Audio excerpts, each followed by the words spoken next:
राजवंश अपने दौर की एक ऐसी अभिनेत्री थी जिन्होंने लंदन से आकर भारतीय सिनेमा में अपनी पहचान बनाई थी। हीर रांझा जैसी फिल्मों में अपने अभिनय का जादू बिखेरने वाली प्रिया राजवंश का बचपन और जवानी काफी खुशहाल बीते, लेकिन उनके बुढ़ापे का एक दर्दनाक अंत हुआ।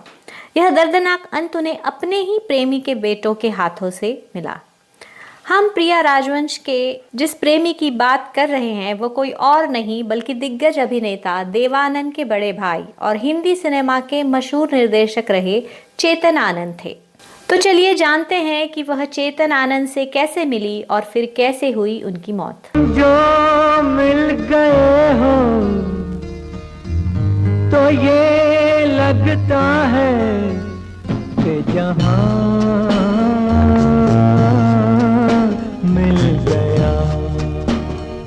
प्रिया राजवंश का जन्म 30 सितंबर 1936 को हुआ था।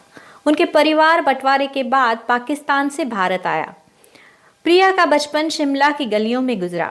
उन्होंने यहाँ पढ़ाई की और साथ ही थिएटर्स में प्ले भी किए। यहाँ एक बार अपने जमाने के मशहूर अभिनेता बलराज साहनी की नज़र प्रिया राजवंश पर पड़ी। बलराज साहनी भी उस वक्त फिल्मों के साथ साथ थिएटर्स किया करते थे। बलराज साहनी की सलाह पर प्रिया अपने अभिनय को निखारने के लिए लंदन गई। वहां उन्होंने कई प्ले किए। वर्ल्ड विदाउट वुमन प्ले के लिए प्रिया राजवंश को बेस्ट एक्ट्रेस का अवार्ड भी मिला था। 1967 में एक फिल्म आई थी द लॉन्ग ड्यूएल। इसे लिखा था रणवीर सिंह ने। रणवीर सिंह इस फिल्म में प्रिया को लेना चाहते थे, लेकिन किन्हीं वजहों से इस फिल्म का काम होल्ड पर चला गया। इस दौरान रणवीर सिंह ने चेतन आनंद से बात की और उन्हें बताया कि तुम्हारी फिल्मों के लिए मेरी पहचान में एक नया चेहरा है। चेतन आनंद ने रणवीर सिंह से प्रिया की फोटो भेजने को कहा। जैसे ही चेतन ने प्रिया की तस्वीर देखी वह उन्हें देखते ही रह गए। यहाँ आपको बता दें कि प्रिया राजवंश नाम भी उन्हें चेतन आनंद ने ही दिया था। इससे पहले उनका नाम वीर सुंदर सिंह था। चेतन आनंद की लगभग हर फिल्म में प्रिया राजवंश को एक अभिनेत्री के तौर पर कास्ट किया जाता था। तेरे साथ मेरी वफा मैं नहीं तो क्या जिंदा रहेगा प्यार मेरा मैं नहीं। प्रिया राजवंश ने चेतन आनंद के साथ हकीकत, हीर रांझा, हंसते जख्म, हिंदुस्तान की कसम और कुदरत जैसी फिल्मों में काम किया। उन्होंने अपने करियर में ज्यादा फिल्में नहीं की थी। एक साथ काम करते करते चेतन आनंद और प्रिया एक दूसरे के इतने करीब आ गए थे कि वह साथ रहने लगे। हालांकि चेतन पहले से ही शादीशुदा थे और उनके 2 बेटे भी थे।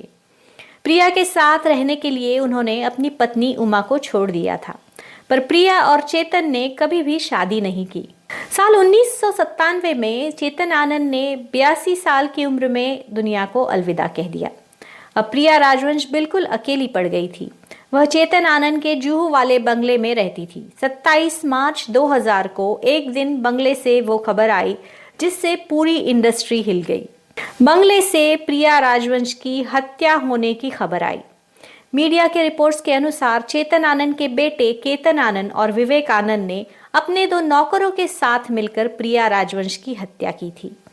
चेतन आनंद के दोनों बेटे को प्रिया राजवंश की हत्या के जुर्म में उम्र कैद की सजा मिली। कहा जाता है उन्होंने प्रिया की हत्या अपने पिता का बंगला उनसे लेने के लिए की।